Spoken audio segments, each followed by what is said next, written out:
இந்த டக்சுகி அவர்கள் ஒரு விஷயங்கள் சொன்னால் அது அப்படியே நடக்குது, அவங்க சொல்லக்கூடிய உண்மையை நம்ம நம்பணும், அவங்களுக்கு மதிப்பும் மரியாதையும் கொடுக்கணும் அப்படின்னு ஜப்பானோட பாபா வாங்கே அப்படின்னு இவங்களை அங்கே இருக்கக்கூடிய மக்கள் அழைக்கிறாங்க.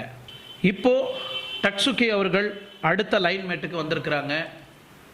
அடுத்தது ஜூன் மாதம் சுனாமி வரப்போகுது.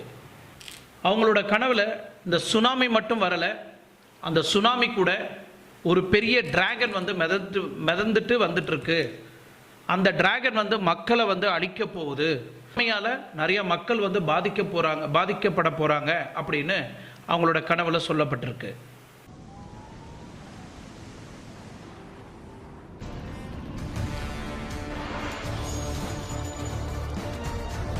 இந்த டிராகன் சுனாமி ஸ்டோரியை சொல்றது இல்லாமல் அவங்க எந்த இடத்துல இந்த சுனாமி உருவாகும் அப்படின்னு